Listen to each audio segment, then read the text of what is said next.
Dear student, today we will see the first chapter Laws of Motion. विद्यार्थी मित्रांनो, आज आपण गतीचे नियम हे नवीन अशा प्रकारचे असणारे जे काही प्रकरण जे आहे तर ते प्रकरण आपण त्या ठिकाणी पाहणार आहोत. आता याच्यामध्ये in it we will see motion, distance and displacement. गती आपण त्या ठिकाणी पाहणार आहोत. त्याचबरोबर डिस्टन्स म्हणजे अंतर आणि डिस्प्लेसमेंट म्हणजे विस्थापन त्या ठिकाणी पाहणार आहे. Then we will see acceleration, त्वरण, and in the last Newton's law of motion and related equation. त्याच्यानंतर शेवटी आपण त्या ठिकाणी न्यूटनचे असणारे जे काही गतिविषयक नियम आणि समीकरणं जे आहेत तर ती समीकरणं आपण त्या ठिकाणी पाहणार आहोत. आता याच्यामध्ये मोशन ऑफ ॲन ऑब्जेक्ट आपल्याला त्या ठिकाणी पाहिजे. आता या ठिकाणी असणारे जे काही मोशन ऑफ ॲन ऑब्जेक्ट म्हणजे या ठिकाणी असणारे जे काही वस्तू जी आहे तर त्या वस्तूची असणारी जी काही गती जी आहे तर ती गती आपल्याला त्या ठिकाणी पाहिजे. आता ही जी काही वस्तूची असणारी जी काही गती जी आहे तर त्या गतीच्या बाबतीमध्ये आपल्याला या ठिकाणी मोशन ऑफ ॲन ऑब्जेक्ट त्या ठिकाणी पाहिजे. याच्यामध्ये एक क्वेश्चन आपल्याला दिलेलं आहे, in which of the following example can you sense motion. खालीलपैकी कोणकोणती असणारी जी काही उदाहरणं जी आहेत तर त्या उदाहरणांमध्ये तुम्हाला गती जी आहे तर त्या गतीची असणारी जी काही जाणीव जी आहे तर ती जाणीव त्या ठिकाणी होताना दिसते. How will you explain presence and absence of motion. त्याच्यानंतर पुढे आपल्याला सांगितलं की गती जी आहे तर ती गती त्या असणाऱ्या ज्या काही उदाहरणं जे आहेत तर त्या उदाहरणामध्ये गती आहे म्हणजे असणे किंवा नसणे याचं असणारं जे काही स्पष्टीकरण जे आहे तर ते स्पष्टीकरण तुम्ही त्या ठिकाणी कशा पद्धतीने त्या ठिकाणी कराल. आता याच्यामधलं पहिलं असणारं जे काही एक्झाम्पल जे आहे तर ते एक्झाम्पल आपल्याला त्या ठिकाणी दिलेले आहे. पहिलं एक्झाम्पल आपल्याला दिलेलं आहे the flight of A bird. म्हणजे आता या ठिकाणी फ्लाईट ऑफ द बर्ड म्हणजे पक्षी जो आहे तर त्या पक्षाचं उडणं. आता याच्या बाबतीमध्ये आपल्याला काय सांगता येईल की आता पहिलं उदाहरण दिलेलं आहे की फ्लाईट ऑफ द बर्ड म्हणजे पक्षी जे आहे तर त्या पक्षाचं असणारे जे काही उडणे. दुसरं एक्झाम्पल दिलेलं आपल्याला आहे स्टेशनरी ट्रेन. आता स्टेशनरी याचाच अर्थ काय तर त्या ठिकाणी थांबलेली जे काही रेल्वे गाडी. तिसरं उदाहरण आपल्याला दिलेलं आहे ल्युजेस फ्लाईंग थ्रू एअर म्हणजे या ठिकाणी आपल्याला हवेतून उडणारा जो काही पालापाचोळा जो आहे तर त्याची असणारी जी काही गती जी आहे तर त्या गतीच्या बाबतीमध्ये सांगितली. आणि सरते शेवटी आपल्याला त्या ठिकाणी फोर्थ एक्झाम्पल दिलेले a stone lying on A hill. डोंगरावरती स्थिर असलेला दगड. आता अशा पद्धतीची असणारी जी काही चार उदाहरणं जी आहेत तर ती चार उदाहरणं आपल्याला त्या ठिकाणी दिलेली. आता ही जी काही चार उदाहरणं जी आहेत तर त्या चार उदाहरणांपैकी पहिलं उदाहरण आपल्याला काय सांगता येईल की we can sense motion in the example. आपल्याला असणारी जी काही गती जी आहे तर त्या गतीची असणारी जी काही जाणीव जी आहे तर ती जाणीव कोणकोणत्या उदाहरणामध्ये होते तर पहिलं आपल्याला सांगितलेलं आहे the flight of A bird म्हणजे पक्षी जे आहे तर त्या पक्ष्याचं उडणं. दुसरं आपल्याला त्या ठिकाणी सांगता येईल द ल्युजेस किंवा ल्युजेस फ्लाईंग थ्रू एअर म्हणजे हवेतून उडणारा जो काही पालापाचोळा. जी काही दोन उदाहरणं जी आहेत तर त्या दोन उदाहरणांच्या बाबतीमध्ये आपल्याला सांगता येईल की या ठिकाणी ही जी काही दोन उदाहरणं जी आहेत तर त्या दोन उदाहरणांमध्ये आपल्याला गती जी आहे तर त्या गतीची जाणीव जी आहे तर ती जाणीव त्या ठिकाणी होताना दिसते. पाहता याच्यावरून काय सांगता येईल a body is said to be in motion if it changes its position with respect to its surrounding and at a rest otherwise. एखादा असणारा जो काही पदार्थ जो आहे तर तो पदार्थ त्या ठिकाणी गतिमान आहे असं आपण कधी म्हणताना दिसतो जर ते पदार्थाचं असणारं जे काही स्थान जे आहे तर ते स्थान जर त्याचं असणारं जे काही सराउंडिंग जे आहे तर त्या सराउंडिंगनुसार जर त्या ठिकाणी जर बदलत जर असेल तर अशा वेळेला तो पदार्थ जो आहे तर तो पदार्थ काय म्हणणार आपण, गतिमान त्या ठिकाणी असतो. अन्यथा तो पदार्थ जो आहे तर तो पदार्थ त्या ठिकाणी गतिमान नाही. अशा प्रकारचं आपल्याला त्या ठिकाणी असणारे जे काही मोशन ऑफ ॲन ऑब्जेक्टच्या बाबतीमध्ये त्या ठिकाणी सांगते. आता याच्यानंतर पुढे, we see the motion of several object every day. दैनंदिन असणारं जे काही जीवन जे आहे तर त्या दैनंदिन जीवनामध्ये सुद्धा आपल्याला विविध अशा प्रकारची असणारी जी काही गती जी आहे तर त्या वस्तूंची गती जी आहे तर ती गती आपण त्या ठिकाणी पाहतो. त्याच्यानंतर पुढे काय सांगता येईल आपल्याला, की sometimes we can see the motion of an object directly as in the case of the bridge. पाहता, तर काही असणाऱ्या वस्तू ज्या आहेत तर त्या वस्तूंची असणारी जी काही गती जी आहे तर ती गती आपण त्या ठिकाणी काय होताना दिसत नाही, तर त्या ठिकाणी पाहू शकत नाही. काय सांगितलेलं आहे, की sometimes we cannot see the motion of an object directly as in the case of the bridge. काही वेळा आपल्याला असं लक्षात येत नसते की काही वस्तूंची असणारी जी काही गती जी आहे तर ती गती आपण त्या ठिकाणी पाहू शकत नाही.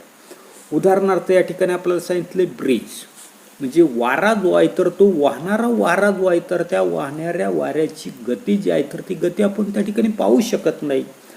Can you list other example of motion beside those given here. या ठिकाणी वरील आपण पाहिलेली जी काही उदाहरणं जी आहेत तर त्या उदाहरणांव्यतिरिक्त इतर अनेक अशा प्रकारचे असणारे जे काही उदाहरणं जी आहेत तर ती उदाहरणं आपल्याला त्या ठिकाणी सांगता येतील. आता ती कोणती तर ती तुम्ही शोधण्याचा प्रयत्न जो आहे तर तो प्रयत्न त्या ठिकाणी करा. आता पुढे आपल्याला सांगितलं की थिंक अबाउट इट. म्हणजे या ठिकाणी आपल्याला विचार जो आहे तर तो विचार त्या ठिकाणी करायला सांगितले. आता काय सांगितलेले की थिंक अबाउट इट, विचार करायचा. आता काय सांगितलेले की यू आर ट्रॅव्हलिंग इन ए बस.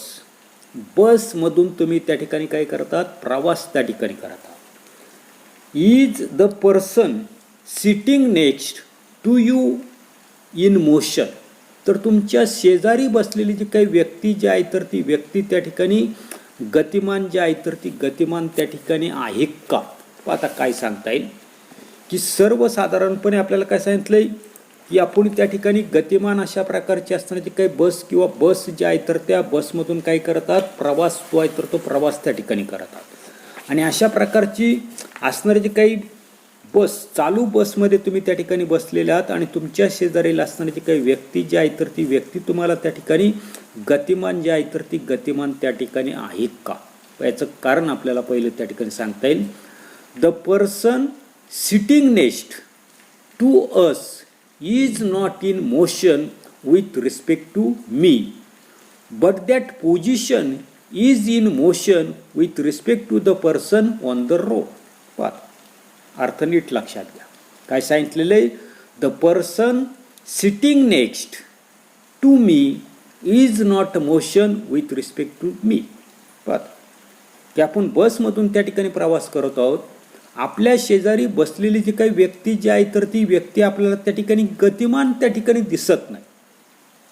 परंतु पुढे काय सांगितलंय, but that person is motion with respect to the person on the road. आता ती बस त्या ठिकाणी रोडने चाललेली आणि रस्त्यावर असणारा जो काही मनुष्य जो आहे तर तो मनुष्य जर त्या ठिकाणी त्या बसच्या आतमध्ये जर पाहत जर असेल तर त्या रस्त्यावरच्या व्यक्तीला बसमध्ये असणारा जो काही प्रवासी जो आहे तर तो प्रवासी कसा वाटताना दिसतो आपल्याला त्या ठिकाणी, गतिमान जे आहे तर ते गतिमान त्या ठिकाणी वाटताना दिसतो. त्याच्यानंतरचं सेकंड एक्झाम्पल आपल्याला दिलेले पहा की what do you take in to consideration to decide if an object is moving or not. काय सांगितले की एखादी असणारी जी काही वस्तू जी आहे तर ती वस्तू त्या ठिकाणी गतिमान आहे किंवा नाही हे निश्चित करण्यासाठी तुम्हाला कोणकोणत्या बाबींचा त्या ठिकाणी विचार जो आहे तर तो विचार त्या ठिकाणी करावा. आता काय सांगता येईल, to decide whether an object is in motion or not we consider whether it changes its position with respect to its surrounding or not. काय सांगता येईल की एखादा असणारी जी काही वस्तू जी आहे तर ती वस्तू त्या ठिकाणी गतिमान आहे किंवा नाही हे निश्चित करण्यासाठी आपण काय करतो, तर तो असणारा तो काही पदार्थ जो आहे तर त्या पदार्थाचं असणारं ते काही स्थान जे आहे तर ते स्थान जर त्या ठिकाणी बदलत जर असेल तर आपण म्हणणार आहे की तो पदार्थ त्या ठिकाणी गतिमान आहे. त्या पदार्थाचं असणारं ते काही स्थान जे आहे ते स्थान जर त्या ठिकाणी बदलत जर नसेल तर आपण म्हणणार आहे की तो पदार्थ जो आहे तर तो पदार्थ काय होताना दिसत नाही तर त्या ठिकाणी गतिमान नाही असं आपण त्या ठिकाणी सांगू शकतो. आता याच्यानंतर पुढे you have learned that motion is a relative concept. पाहता की गती जी आहे तर ती गती काय आहे सापेक्ष संकल्पना आहे. त्याला म्हटले रिलेटिव्ह कन्सेप्ट. सापेक्ष त्या ठिकाणी संकल्पना जी आहे तर ती संकल्पना आहे यापुढे मागच्या इयत्तेमध्ये त्या ठिकाणी पाहिलेली आहे. If the position of an object is changing with respect to its surrounding then it is said to be in motion, otherwise it is said to be at rest. पाहता काय सांगितलेलं आहे, जर एखादी वस्तू सभोवतालच्या संदर्भामध्ये तिची असणारी ती काही जागा जी आहे तर ती जागा जर त्या ठिकाणी बदलत जर असेल तर ती असणारी ती काही वस्तू जी आहे तर ती वस्तू काय म्हणणार आहे मोशनमध्ये आहे, गतिमान आहे असं आपण त्या ठिकाणी म्हणणार. आणि जर ती वस्तू सभोवतालच्या संदर्भामध्ये जागा जी आहे तर ती जागा जर त्या ठिकाणी बदलत जर नसेल तर ती असणारी जी काही वस्तू जी आहे तर ती वस्तू काय आहे तर त्या ठिकाणी स्थिर आहे असं आपण त्या ठिकाणी म्हणू शकतो. येते त्याच्यानंतरचा पुढचा कन्सेप्ट आपल्याला त्या ठिकाणी पाहायचा आहे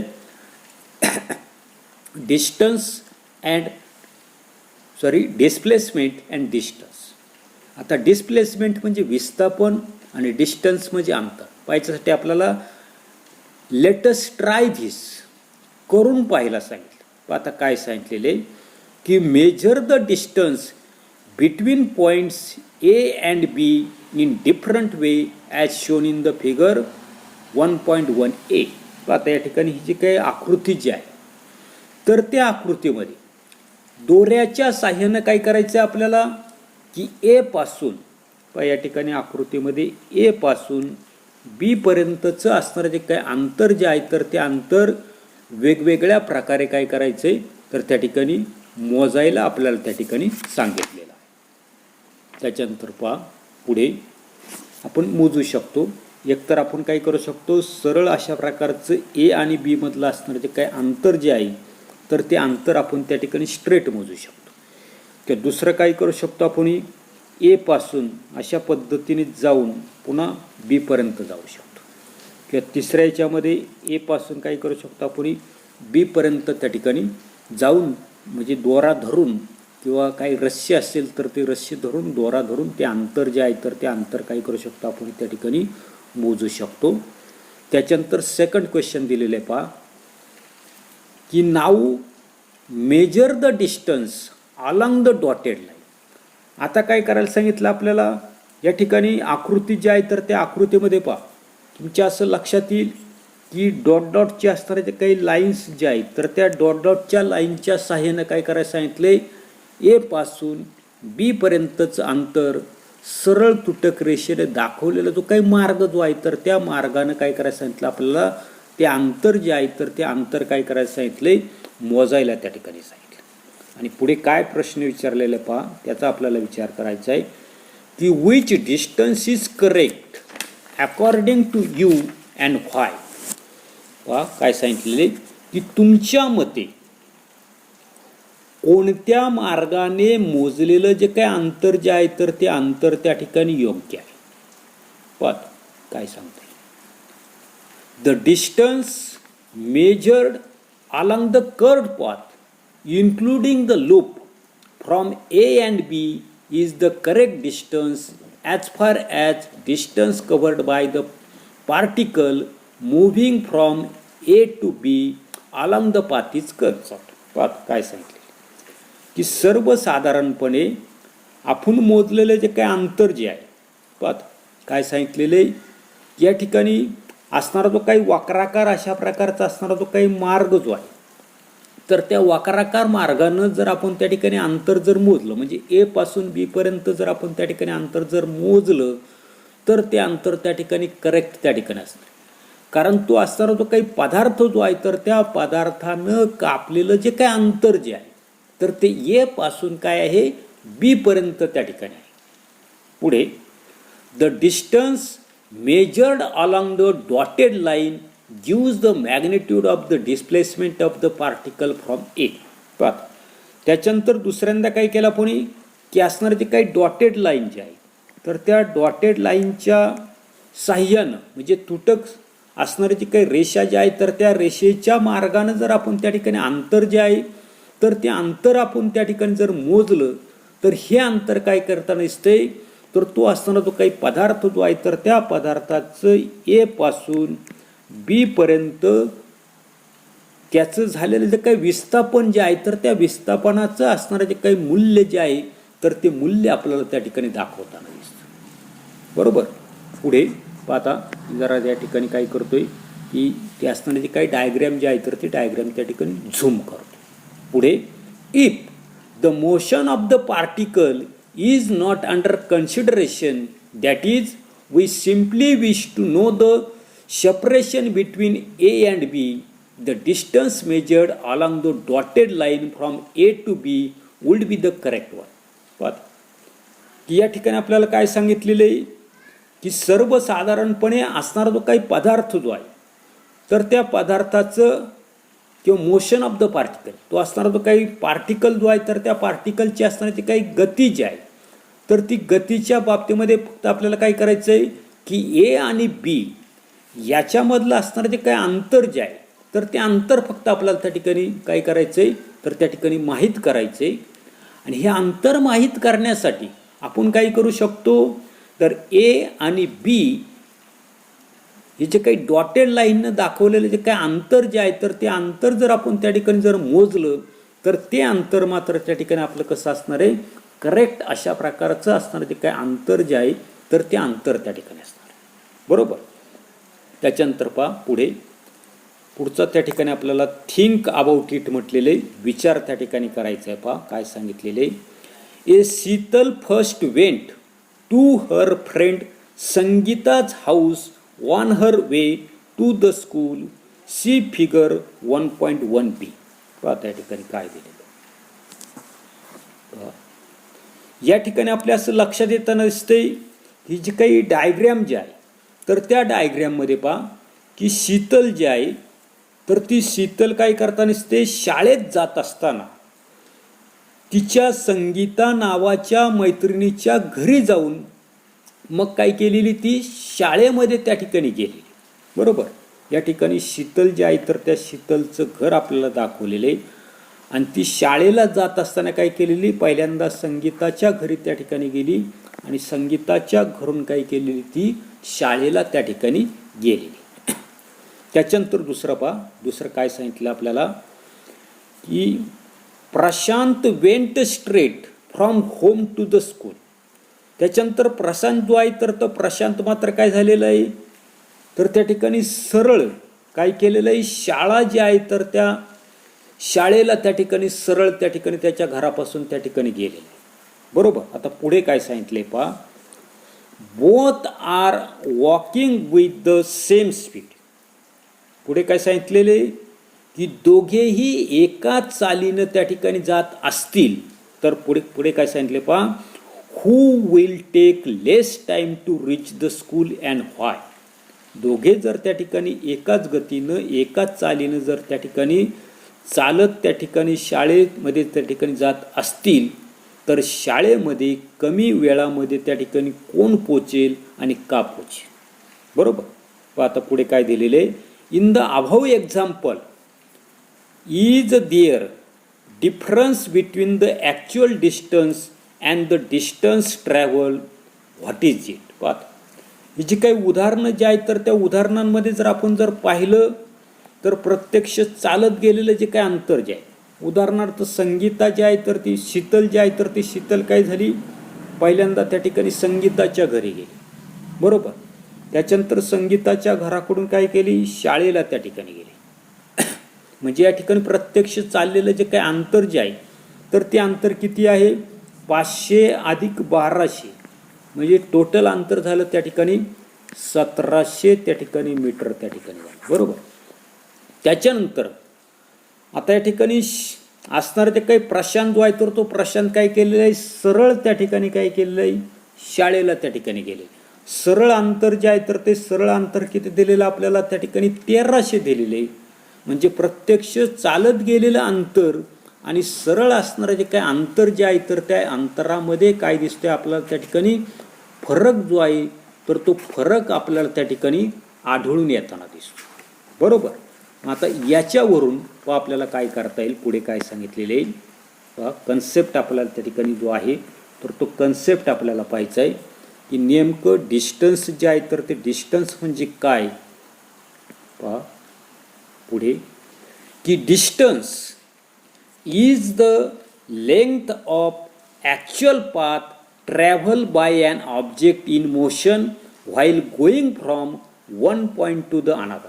पाहत या ठिकाणी काय सांगितलेलं आहे की असणारं जे काय अंतर जे आहे तर ते अंतर म्हणजे काय, तर अंतर म्हणजे दोन बिंदूंच्या दरम्यान गतिमान असताना वस्तूनं प्रत्यक्ष केलेलं मार्गक्रमण. पुढे where as displacement is the minimum distance between the starting and the finishing point. तर विस्थापन म्हणजे काय, तर गतिमानतेचा आरंभ आणि अंतिम बिंदूमधील सर्वात कमी अशा प्रकारचं असणारं ते काय अंतर जे आहे तर त्या अंतर म्हणजेच काय म्हणणार आपण त्याला त्या ठिकाणी विस्थापन जे आहे तर ते विस्थापन त्या ठिकाणी म्हणणार येते. आता त्याच्यानंतर पुन्हा आपल्याला एक असणारे जे काही ब्रेन पॉवर जो आहे तर त्या ब्रेन पॉवरचा आपल्याला विचार जो आहे तर तो विचार त्या ठिकाणी करायचा. आता या ठिकाणी असणारा तो काही ब्रेन पॉवर जे आहे तर त्या ब्रेन पॉवरमध्ये नेमकं काय दिले पहा. आता पुढे ब्रेन पॉवरचा आपल्याला त्या ठिकाणी विचार करायचा आहे की every morning Swarali walks round the edge of a circular field having a radius of 100 metre as shown in the figure. पाहता या ठिकाणी आपल्याला असणारी जी काही आकृती जी आहे तर त्या आकृतीचा त्या ठिकाणी विचार जो आहे तर तो विचार त्या ठिकाणी करायचा. पाहता काय सांगितले की सर्वसाधारणपणे आकृतीमध्ये दाखवल्याप्रमाणे स्वराली जी आहे तर ती स्वराली दररोज त्या ठिकाणी काय करता नसते तर त्या ठिकाणी काय करता नसते तर 100 मीटर या ठिकाणी पहा की 100 मीटर त्रिज्या असलेलं पहा या ठिकाणी वर्तुळ आपल्याला दिलेले आणि त्या वर्तुळाची असणारी काही त्रिज्या जी आहे तर ती त्रिज्या किती दिलेली 100 मीटर त्रिज्या असलेल्या वर्तुळाकार मैदानाच्या कडेनं काय करता नसते फेरी जी आहे तर ती फेरी त्या ठिकाणी मारते. If she starts from the point A and takes one round how much distance has she walk and what is her displacement. बघ उदाहरणार्थ या ठिकाणी पहा आकृती जी आहे तर त्या आकृतीचा आपल्याला त्या ठिकाणी विचार करायचा आहे की त्या ठिकाणी तिनं ए बिंदू जे आहे तर त्या ए बिंदूपासून चालण्याला काय केली तर त्या ठिकाणी सुरुवात जी आहे तर त्या सुरुवात त्या ठिकाणी केली आणि काय केलेलं एक राऊंड त्या ठिकाणी मारला. पहा त्याच्या निळ्या अक्षराने मी त्या ठिकाणी तुम्हाला त्या ठिकाणी ते दाखवलेलं आहे, बरोबर. म्हणजे एक राऊंड त्या ठिकाणी काय केलेलं आहे तर तिने त्या ठिकाणी पूर्ण केल्यानंतर तिनं कापलेलं जे काय अंतर आणि तिथं झालेलं जे काही विस्थापन जे आहे तर ते विस्थापन किती हे आपल्याला त्या ठिकाणी काढायचं. पाहत काय करता येईल the distance covered by the Swarali in one round. Swarali जे आहे तर त्या स्वरालीनं एक असणारा जो काही फेरा जो आहे तर त्या एका फेऱ्यामध्ये कापलेलं जे काय अंतर ते अंतर म्हणजेच काय असतोय तर या ठिकाणी सर्कमफरन्स ऑफ द सर्कल त्या ठिकाणी असणार आहे. काय असणार आहे सर्कमफरन्स ऑफ द सर्कल. मग आता सर्कमफरन्स ऑफ द सर्कल कशाने दाखवतो आपण 2πr ने त्या ठिकाणी दाखवतो, बरोबर. मग आता या ठिकाणी 2 इंटू पायची किंमत आपल्याला माहिती किती आहे 22/6 आणि या ठिकाणी जे काही असणारं ते काही ग्राउंड जे आहे वर्तुळाकार अशा प्रकारचं असणारं ते काही मैदान जे आहे तर त्या मैदानाची असणारी काही रेडियस त्रिज्या जी आहे तर ती त्रिज्या किती दिलेली आपल्याला त्या ठिकाणी 100 त्या ठिकाणी दिली. मग आता या ठिकाणी आपल्या लक्षात येतं नसते पहा 22 × 2 झाले 44 आणि 44 × 100 म्हणजे टोटल किती झाले 4400 भागिले 6 बरोबर. आणि हाच असणारा तो काही भागाकार जर तुम्ही त्या ठिकाणी जर केला तर तो भागाकार त्या ठिकाणी आपल्याला येईल 628.6 मीटर. आणि ह्या काय असणार आहे सरकम्फरन्स त्या ठिकाणी असणार. म्हणजे सर्वसाधारणपणे तिचं असताना जे काही डिस्प्लेसमेंट जे आहे तर ते डिस्प्लेसमेंट किती दिसतंय तर त्या ठिकाणी 628.8 मीटर बरोबर. म्हणजे डिस्टन्स जे आहे तर ते distance covered by the Swarali in one round. तर तो त्या ठिकाणी आपल्याला डिस्टन्स जे आहे तर ते डिस्टन्स किती येताना दिसते तर 628.6. म्हणजे ती पुन्हा फेरी मारते, एक फेरी मारते. म्हणजे या ठिकाणापासून ए पासून निघाली बा, ए पासून जर त्या ठिकाणी जर निघाली तर किती अंतर कापलं तर आपण ते अंतर काढलं किती आलं 628.6 मीटर त्या ठिकाणी आलं बरोबर. आता विस्थापन आपल्याला काढायचे. विस्थापन काढण्यासाठी आपल्या लक्षात येता नसते ती काय होता नसते ए पासून त्या ठिकाणी निघते आणि पुन्हा ए पासूनच त्या ठिकाणी येता नसते. म्हणजे तिचं असणारे जे काही डिस्प्लेसमेंट जे आहे तर ते डिस्प्लेसमेंट त्या ठिकाणी 0 त्या ठिकाणी होताना दिसतं बरोबर. पुढे दुसरं उदाहरण आपल्याला त्या ठिकाणी दिलेले पहा. दुसऱ्या उदाहरणामध्ये काय दिलेलं आहे पाहता. दुसऱ्या उदाहरणामध्ये if A car starting from point P goes to the point Q see in the figure and then returns to the point P, how much distance has it traveled and what is its displacement. पाहता या ठिकाणी काय सांगितलं की आकृतीमध्ये दाखवल्याप्रमाणे एक असणारी जी काही गाडी जी आहे तर ती गाडी काय झालेली पी हे जे काही ठिकाण जे आहे तर त्या पी या ठिकाणापासून काय झालेली क्यू या ठिकाणापर्यंत त्या ठिकाणी गेलेली. पुन्हा ती काय झालेली ती गाडी जी आहे तर ती गाडी परत काय झालेली पी हे ठिकाण जे आहे तर त्या पी या ठिकाणी परत तर ठिकाणी जर आली तर ती असणारी जी काही गाडी जी आहे तर त्या गाडीनं कापलेलं जे काही अंतर आणि तिचं झालेलं जे काही विस्थापन जे आहे तर ते विस्थापन आपल्याला त्या ठिकाणी काढायला सांगितलं. पाहता आता या ठिकाणी पहिल्यांदा काय करू आपण distance travel by the car त्या ठिकाणी काढू बरोबर.